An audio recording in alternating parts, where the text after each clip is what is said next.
Oke ya. 9 tahun lalu ada panggung lebih panjang dari panggung ini di Senayan, warnanya merah. Ada orang di atas karpet merah itu dengan baju putih, dia jalan memberi harapan. Maka oleh majalah Times dieluk-elukkan, dunia mengeluk-elukkan. Tetapi ujian kepemimpinan bukan ketika dia keluar dari panggung. Sama seperti Peragawati, kalau dia keluar dari panggung itu langkah biasa, catwalking. Ujian seorang Peragawati ketika dia ada di ujung panggung dan dia melakukan U-turn. Itu momen ujian bagi seseorang. Dia bisa sukses keluar dari panggung dengan kamera, tapi begitu di panggung dia pakai high heel, stiletto, hak tinggi, tiba-tiba high heelnya patah, maka dia pincang. Saya pakai baju putih, Caimin pakai baju putih, Anies pakai baju putih, ada di panggung hijau. Apa bedanya baju putih saya, baju putih Imin, baju putih Anies dengan baju putih yang dipakai oleh seseorang selama 9 tahun?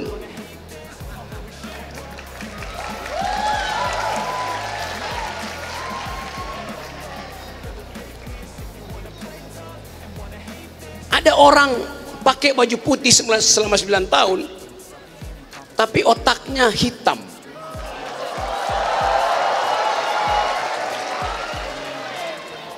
Baju putih dicuci tiap hari bersih, tapi hatinya kotor. Sekarang orang yang sama masih pakai baju putih, tapi putihnya putih pucat, putih ketakutan namanya itu. Bukan putih cahaya. Kita mau bikin perubahan supaya kita ubah. Putih itu mesti putih yang bercahaya, bukan putih karena ketakutan. Itu namanya pale, pucat, putih pucat. Nah tadi teman-teman mahasiswa memperlihatkan satu upaya untuk mengucapkan tidak pada Cak Imin dan Anies. Anda lakukan pertanyaan yang betul-betul ketat. Anda tadi menggeleng pada mereka berdua. Dan tugas universitas adalah menggeleng, bukan manggut-manggut. Yang manggut-manggut itu turunan dinasti.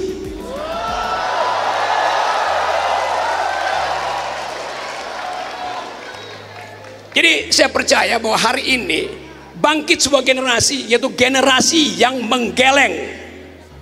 Menggeleng pada kekuasaan, menggeleng pada oligarki. Lagu Anda tadi, lagu para mahasiswa, Anda diminta untuk mengucapkan peradaban demi mereka yang ada di simpang jalan dan bingung mencari arah. Lagu kalian. Pertanyaan saya, Anda harus ada tetap di jalan kebenaran. Bahkan ketika Cak Imin dan Anies jadi presiden, Anda harus tetap menggeleng. Itu fungsi intelektual. Tapi Anda harus hati-hati. Menggeleng artinya menggerakkan kepala kiri kanan. Menggeleng. Tapi ada juga menggeleng yang tidak mengeluarkan pikiran. Namanya pelangak-pelongok. Jadi Anda mesti bedakan. Menggeleng artinya upaya mengeluarkan pikiran. Pelangak-pelongok karena justru tidak punya pikiran. Itu bedanya tuh. Jadi teman-teman di sini saya mengulas apa yang diucapkan tadi, bahwa dua pasangan ini berupaya untuk bicara di tingkat paradigma, tingkat value, tingkat ide besar tuh. Itu yang kita perlu. Tanpa paradigma tidak ada proyek, tidak ada keputusan konseptual. Jadi mulailah mengkritik paradigm.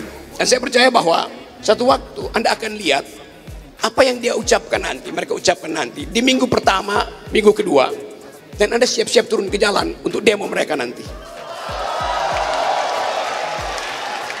Di situ kejujuran diawali. Jadi sekali lagi saya percaya bahwa kumpulan kita hari ini adalah kumpulan akal pikiran. Anda bayangkan 2 hari lalu ada kumpulan yang 300 kali lebih banyak dari ini di Senayan, namanya Abdesi. Anda juga Abdesi, Asosiasi Pemikir Demokrasi. Abdesi di sana aparat pengabdi istana, beda. Jadi pastikan bahwa Anda bukan pemuja kekuasaan. Anda ucapkan kritik, dan kritik itu yang akan mendefinisikan Anda sebagai warga negara atau sebagai warga dinasti. Ini pesan saya, karena saya bagian dari teman-teman. Upaya untuk merawat demokrasi itu bukan cuma butuh kekuatan partai, tapi kekuatan intelektual. Demokrasi itu adalah pikiran yang diucapkan melalui pemilu. Demokrasi adalah kekuasaan otak melalui kekuasaan rakyat. Jadi mereka yang tidak bisa berpikir seharusnya tidak boleh dipilih. Nah, teman-teman di sini, kita percepat pembicaraan ini. Saya hanya membuat kesimpulan dan Anda lanjutkan pertanyaan pada 2 bakal pemimpin ini. Semoga hari ini kita pastikan bahwa terbit keputusan untuk memulai perubahan.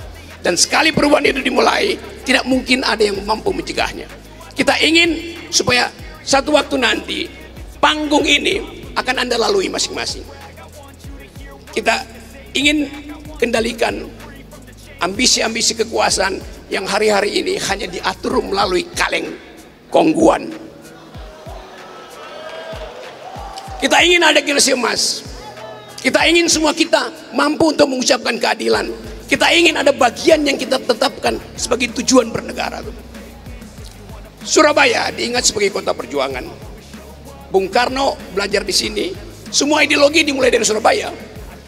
Bung Karno belajar tentang nasionalisme di sini.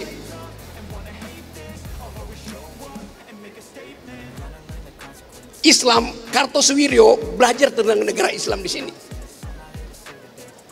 Hatta berupaya untuk menghasilkan demokrasi dengan basis koperasi.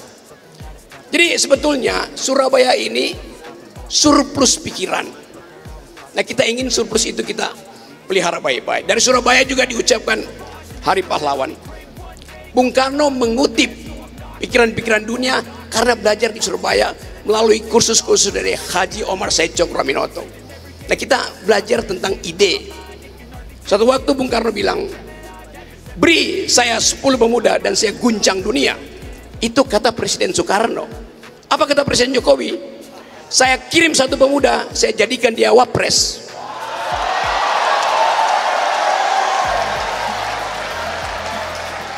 Nah, saya ingin pemuda-pemuda Surabaya menghalangi politik dinasti yang makin menjadi-jadi. Terima kasih.